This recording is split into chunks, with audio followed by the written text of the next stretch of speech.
इस वीडियो में हम बात करेंगे एचएएल शेयर के बारे में, हिंदुस्तान एरोनॉटिक्स लिमिटेड। दोस्तों, अगर हम बात करें रिसेंट ट्रेडिंग सेशन में, यहाँ पे 4.30% का गिरावट यहाँ पे हमें नजर आया है एचएएल शेयर में। और सेल साइड में 54 क्वांटिटी यहाँ पे अमाउंट यहाँ पे लगा हुआ है अगले ट्रेडिंग सेशन के लिए। डिलीवरेबल परसेंटेज क्या रहा, अगर हम बात करें रिसेंट ट्रेडिंग सेशन में 36% का डिलीवरी में बाइंग हमें देखने को मिला, जो कि कह सकते हो कि ठीक है, बाइंग काफ़ी अच्छा है। अगर हम बात करें यहाँ पे क्वांटिटी का, तो 63,73,234 क्वांटिटी ट्रेड हुआ, जिसमें से 22,94,546 क्वांटिटी डिलीवरी परसेंटेज हमें बाइंग देखने को मिला।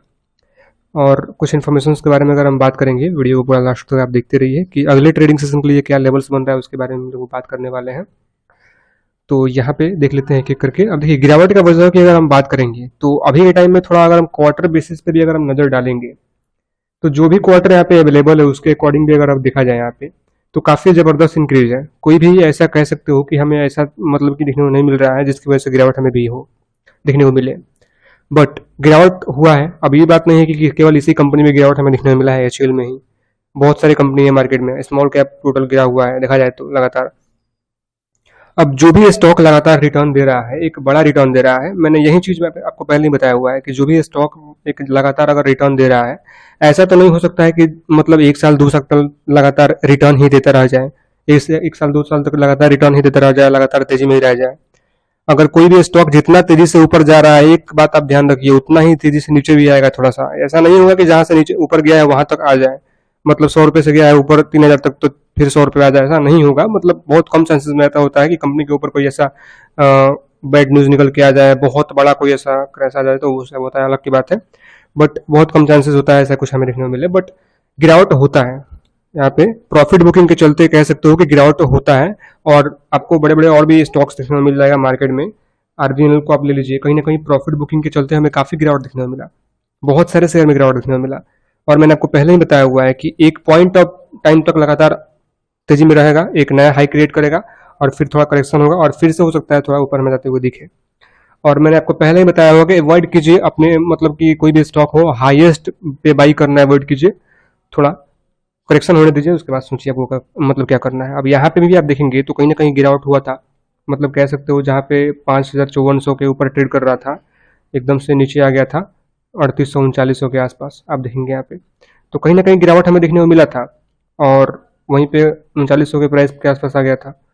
तो ये सारी चीजें हमें देखने को मिलता रहता है। फिर से तेजी हुआ और फिर से कह सकते हो एक नया हाई बनाया 5600 के आसपास, उससे ऊपर का आई थिंक, और उसके बाद फिर हमें गिरावट देखने को मिल रहा है। अब देखिए इस बार हमें क्या देखने को मिलता है, आने वाले टाइम में ही पता चलेगा। और जो भी इन्फॉर्मेशन है, अगर हम बात करें 15 मिनट्स के चार्ट फ्रेम पे, यहाँ पे लेवल्स क्या बन रहा है जिसपे आप कहीं ना कहीं ध्यान दे सकते हो कि अगर आपको गिरावट देखने को मिले और ज़्यादा तो वो लेवल्स के बारे में हम बात कर लेते हैं। तो सबसे पहले अगर आपको गिरावट और देखने को मिलता है तो कौन सा लेवल यहाँ पे रहने वाला है, तो हम 1 डे के ही चार्ट पे देखते हैं कि मतलब क्या, या फिर 1 आवर पे क्या लेवल्स यहाँ पे बन रहा है, जो अब आने वाले ट्रेडिंग सेशंस में आप ध्यान दीजिएगा। ऐसे मैं आज के लिए ही नहीं बोल रहा हूँ। तो यहाँ पे सबसे पहला जो लेवल रहेगा उसके बारे में थोड़ा सा अगर हम बात करें, तो वो हमारा कुछ इतना का लेवल हो सकता है, जो कि आप देखेंगे 4500 पे चल रहा है, 4579 के आसपास एक लेवल है, जिसपे आप कहीं ना कहीं ध्यान इस पर दे ही सकते हो। और आने वाले टाइम में 3942 के आसपास एक काफ़ी स्ट्रॉन्ग कह सकते हो, वहाँ से एक बार फिर से ऊपर गया हुआ था। तो इस लेवल को भी कहीं ना कहीं आप ध्यान में एक बार रख सकते हो, 3942 का। अगर ज़्यादा करेक्शन आता है तो अलग की बात है। अदरवाइज अगर हम बात करें थोड़ा थोड़ा गिरावट होता है, तो उसके लिए अगर हम देखें यहाँ पे लेवल्स क्या बन रहा है उसके बारे में, तो वो भी मैं आपको यहाँ पे ड्रॉ कर लेता हूँ लाइन। आप ये सब लेवल्स भी कहीं ना कहीं ध्यान दीजिएगा। अब 15 मिनट के चार्ट फ्रेम पे देखा जाए तो ये भी लेवल आप ध्यान दीजिएगा। उसके बाद अगर हम बात करें और भी कुछ लेवल्स के बारे में, और यहाँ पे गिरावट होता है, तो उसके पहले कुछ मतलब कह सकते हो ये लेवल हमारा हो सकता है 4200-4300 के लेवल, 4298-4300 का लेवल। तो ये कुछ लेवल्स हैं जो कि आने वाले ट्रेडिंग सेशन में आप ध्यान दीजिएगा। डाउन साइड में अगर गिरावट होता है, तो अप साइड में अगर हम बात करें तेजी होता है तो 5097 एंड 5100 का। उसके बाद अगर इसको ये ब्रेक करता है 55 56 यानी 5556 का लेवल, और उसके बाद अगर उसको ब्रेक करेगा तो हाईएस्ट जो होगा, जो हाई बनाया है अपना ऑल टाइम, उसको आप ध्यान दीजिएगा। तो ये कुछ लेवल्स हैं जो कि आने वाले ट्रेडिंग सेशन में आप एचएएल शेयर में ध्यान दे सकते हो। बाकी अगर हम बात करें तो मार्केट में तेजी और गिरावट तो होता रहता है। अब यहाँ पे मैंने आपको पहले ही बताया हुआ है कि किसी भी स्टॉक में जब इन्वेस्टमेंट कर रहे हो, तो अगर लगातार तेजी में है और काफ़ी ऊपर के प्राइस पे आप इन्वेस्टमेंट कर रहे हो ऑल टाइम हाई पे, तो कहीं ना कहीं आपके मन के अंदर एक डर भी होना चाहिए कि गिरावट यहाँ से हो सकता है, तो उससे हमें कोई फर्क ना पड़ेगा। ये चीज़ आपके मन के अंदर होना चाहिए कि यहाँ से अगर मैं इन्वेस्टमेंट कर रहा हूँ एकदम हाईएस्ट प्राइस पे किसी भी स्टॉक में, तो वहाँ से अगर गिरावट भी हो तो मुझे कोई फर्क नहीं पड़ेगा। आपके अंदर ये होना चाहिए, तभी आप हाईएस्ट प्राइस से इन्वेस्टमेंट कीजिए। बिकॉज काफ़ी बार होता है ऐसा। अब इसी लेवल पे ये देखेंगे, यहाँ पे अपना हाई जो लगाया था, मतलब कुछ 5400 के आसपास यहाँ पे भी, तो एकदम से गिरावट होते होते कहाँ तक गया था आप देखेंगे, कुछ 3900 के आसपास गया था। तो कहीं ना कहीं यहाँ पे जो इन्वेस्टमेंट किए होंगे 5400 के आसपास, मतलब 5400 के आसपास, वो हो सकता है 5000 के आसपास आके लॉस बुक किए होंगे, हो सकता है थोड़ा और रुके होंगे तो 4600 के आसपास बुक किए होंगे, हो सकता है 4000 के आसपास लॉस बुक किए होंगे।